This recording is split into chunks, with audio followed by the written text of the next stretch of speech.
金週期間訪澳旅客增加，旗下賭場咧係以中場為主，人流有所增長。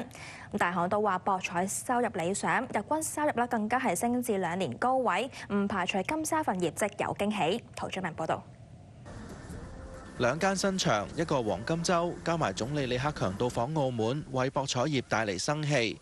黃金週頭7日訪澳嘅內地旅客按年升6.9%，金沙中國話人流有增長。整體政府公布咗嗰個遊客都有增長啦，咁所以我哋即係一般嚟講，即係遊客增長，我哋以中場為主打嘅咧，就一定係會幾好噶啦嚇。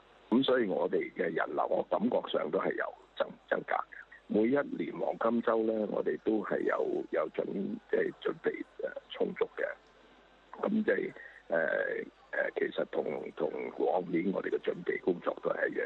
花旗就話，今個月頭10日，博彩收益有101億澳門元，日均收入更加突破10億元，係2014年10月以嚟首次。剔除2個新賭場，整體賭台平均投注額達到1879港元，係2014年4月以嚟最高，反映中場賭收表現理想。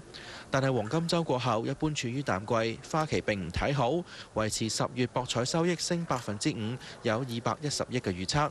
花旗調升咗金沙同銀娛目標價，估計第三季度估計 EBITDA 按年升4%，按季升1成。瑞信睇得冇咁樂觀，估 EBITDA 按季升7%，金沙業績或者會好過預期。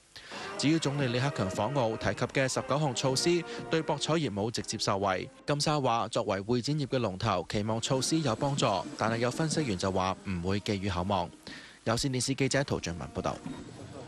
銀娛